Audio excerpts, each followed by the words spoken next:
कैसे हो आप सभी? उम्मीद करता हूँ बिल्कुल अच्छे में होंगे और होंगे भी क्यों ना, क्योंकि इस 22 तारीख को हमारे श्री राम लला जी अपने घर यानी कि अपने मंदिर में जहाँ पर उनका जन्म हुआ था वहाँ पे विराजमान होने वाले हैं। और हो भी क्यों ना, खुशी का माहौल है। और ऐसा खुशी का माहौल हो भी क्यों ना, क्योंकि इस कहानी के पीछे जो आज राम लला जी अपने घर पे विराजमान होने जा रहे हैं, बहुत लंबा संघर्ष रहा है। तो आइए आज हम इस वीडियो में ये जानते हैं कि अयोध्या का इतिहास क्या रहा है, रामलला के मंदिर बनने से उनके टूटने तक और टूटने के बाद फिर से बनने तक। शुरू करते हैं हमारे आज के इस वीडियो को एक छोटे से इंट्रो के बाद। साथ ही आप सबसे मेरा ये अपील कि आप हमारे इस चैनल को सब्सक्राइब करें, बेल आइकन को जरूर प्रेस करें और साथ ही इस वीडियो को शेयर करें।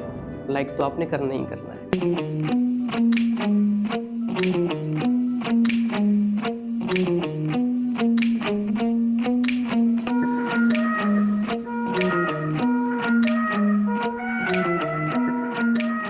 इतिहासकारों के अनुसार कौशल प्रदेश की राजधानी अवध को कालांतर में अयोध्या और बौद्ध काल में साकेत कहा जाता था। अयोध्या मूल रूप से मंदिरों का शहर था। हालांकि आज भी यहाँ पे हिंदू, बौद्ध, जैन, मुसलमान सभी धर्मों के अवशेष देखे जाते हैं। जैन मत के अनुसार यहाँ पे आदिनाथ सहित 5 तीर्थंकरों का जन्म हुआ था। बौद्ध मत के अनुसार यहाँ भगवान बुद्ध ने कुछ माह तक विहार किया था। अब आप समझ सकते हो अयोध्या कितना ही महत्वपूर्ण नगरी है धार्मिक दृष्टिकोण से देखा जाए तो। अयोध्या को भगवान श्री राम के पूर्वज विश्ववान के पुत्र वैश्वत मनु ने बसाया था। तभी से इस नगरी पर सूर्यवंशी राजाओं का राज महाभारत काल तक रहा। यहीं पर प्रभु श्री राम जी का दशरथ के महल में जन्म हुआ था।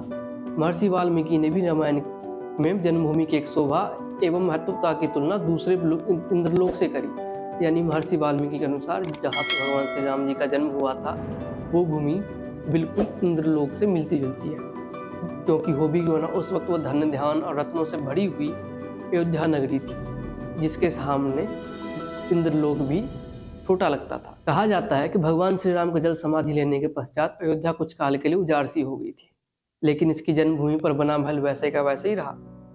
यानी कि अब आप महत्व देखो, भगवान के अयोध्या से विराज होते ही जाते ही पूरा का पूरा शहर वीरान हो गया, लेकिन उनका जो महल था वो वैसे का वैसे ही रहा।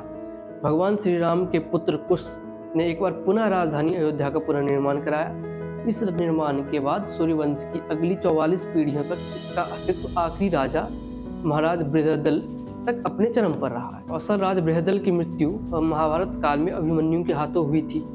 महाभारत के युद्ध के बाद अयोध्या उजड़ सी गई, मगर श्री राम जन्मभूमि का अस्तित्व फिर भी बना रहा। अयोध्या के बाद कई बार ऐसा हुआ कि यह नगरी पूरी तरह से बिखरी है, लेकिन जहाँ पे भगवान श्री राम जी का जन्मभूमि था, जहाँ पर उनका जन्म हुआ था, जिसे इंद्रलोक से भी तुलना की जा रही थी, वो वैसे का वैसे ही रहा। इसके बाद का उल्लेख यह मिलता है कि ईसा के लगभग 100 वर्ष पूर्व उज्जैन के चक्रवर्ती सम्राट विक्रमादित्य ने एक दिन आकोट करते करते वो अयोध्या तक पहुंच गए। थकान होने के कारण अयोध्या में सरयू नदी के किनारे वो आम के नीचे बैठ गए। उसी समय वहाँ के जंगल घना हो चला था, यहाँ पे कोई बसावट नहीं थी। महाराजा विक्रमादित्य को इस भूमि में कुछ चमत्कार दिखाई देने लगने लगा कि ये भूमि ऐसी है जहाँ पे दैव शक्तियों का कुछ ना कुछ तो है, कोई ना कोई वास रहा होगा। तब उन्होंने खोज आरंभ करी और आसपास की योगी संतों से उन्हें ये ज्ञात हुआ कि ये प्रभु श्री राम जी की जन्मभूमि अवध भूमि। उस संतों के निर्देश से सम्राट ने यहाँ पे एक भव्य मंदिर का निर्माण कराया। साथ ही कूप, सरोवर, महल आदि जो भी बनवाए जाते थे सभी बनवाया गया, यानी कि तीर्थ नगरी के तौर पे इसको बसाया गया। यहाँ पे जब मंदिर का निर्माण कराया जाता था उस वक्त का भी ये मंदिर बहुत ही भव्य हुआ करता था। इसका अंदाजा आप इस बात से लगाओ तो वहाँ पे काले रंग के कसौटी पत्थर वाले 84 स्तंभों का विशाल मंदिर बनवाया गया। इसकी भव्यता देखते ही बनती थी। विक्रमादित्य के बाद राजाओं ने समय समय पर इस मंदिर की देखभाल की। उन्हीं में से एक शुभ वंश के प्रथम शासक पुष्यमित्र शंगु ने भी मंदिरों का जीर्णोद्धार का कार्य करवाया। पुष्यमित्र का एक शिलालेख अयोध्या से प्राप्त हुआ था, जिसमें उसे सेनापति कहा गया है तथा उसके द्वारा 2 अश्वमेध यज्ञों के किए जाने का भी वर्णन है। उनके अभिलेखों से यह ज्ञात होता है कि गुप्त वंशी चंद्रगुप्त द्वितीय के समय और तत्पश्चात काफी समय तक अयोध्या में गुप्त साम्राज्य की राजधानी बनी रही। गुप्तकालीन महाकवि कालिदास ने भी अयोध्या का रघुवंश में कई बार उल्लेख किया है।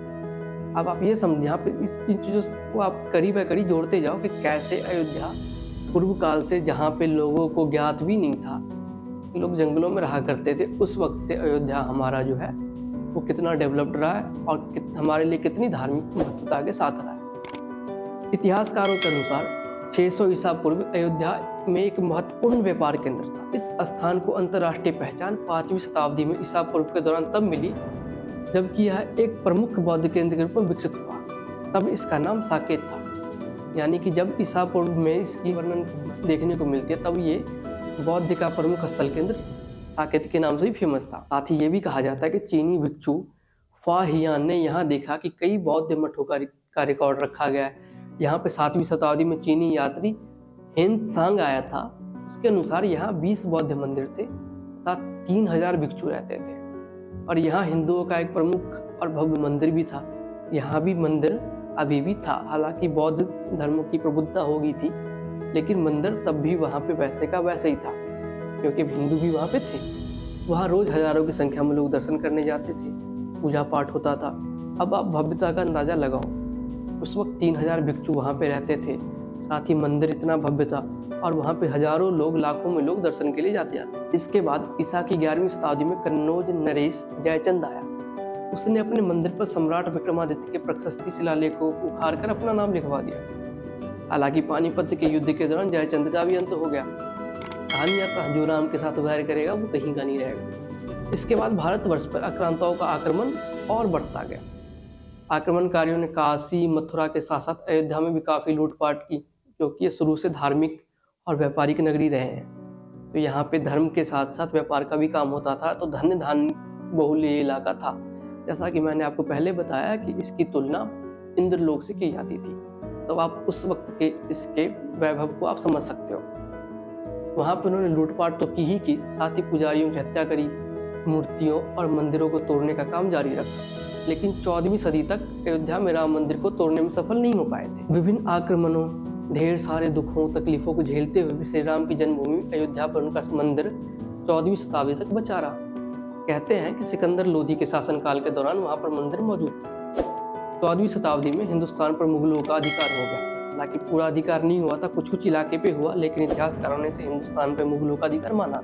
चलो हम भी अपने वीडियो के लिए ये कह देते हैं कि उन्हीं के वर्डिंग के अनुसार कि हिंदुस्तान पर मुगलों का अधिकार था। उसके बाद उन्होंने राम जन्मभूमि एवं अयोध्या को नष्ट करने के लिए कई अभियान चलाए। 1527-1528 में इस भव्य मंदिर को तोड़ दिया गया और इसकी जगह बाबरी ढांचा खड़ा किया गया। कि मुगल साम्राज्य के संस्थापक बाबर के एक सेनापति ने बिहार अभियान के समय अयोध्या में श्री राम के जन्म स्थान पर प्राचीन और भव्य मंदिर को तोड़ के एक मस्जिद बनवाई, जो 1992 तक विद्यमान रही। अब हम आ जाते हैं 1992 के दौर पे कि कैसे यहाँ पे बाबरी मस्जिद और श्री राम जन्मभूमि को लेकर एक विवाद बन पाता। बाबरनामा के अनुसार 1528 में अयोध्या पड़ाव के दौरान बाबर ने मस्जिद निर्माण का आदेश दिया। अयोध्या में बनाई गई मस्जिदों में खुदे 2 संदेशों में इसका संकेत भी मिलता है।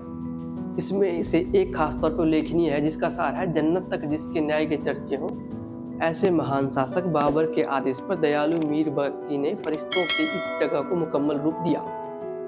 हालांकि यह भी कहा जाता है कि अकबर और जहांगीर के शासन में हिंदुओं को यह भूमि एक चबूतरे के रूप में सौंप दी गई, लेकिन पूर्व शासक औरंगजेब ने अपने पूर्वज बाबर के सपने को पूरा करते हुए भव्य मस्जिद का निर्माण करा। उसका नाम बाबरी मस्जिद रखा था। अब इस वीडियो में आपने यहाँ तक समझा कि कैसे बाबरी मस्जिद का निर्माण हुआ। इसके बाद कि हम अगली वीडियो में यह बात करेंगे कि बाबरी मस्जिद से राम मंदिर तक बनने का सफर क्या था, उसमें हमारे किन किन योद्धाओं का महत्वपूर्ण योगदान रहा। तो इस वीडियो के साथ साथ हमारे अगले वीडियो को भी जरूर देखना, और जिसमें हम अपने उन कार सेवकों के बारे में बात करेंगे जिसके द्वारा ये काम संभव हो पाया, ताकि वो आज की जो राम मंदिर बन रहे हैं उनका नींव उन्होंने अपने उस समय पर रखा था। इसी के साथ मैं मनी आपसे लेता हूँ विदा। मिलते हैं हमारे अगले वीडियो में। तब तक के लिए जय हिंद, जय श्री राम और अपना ख्याल रखिएगा।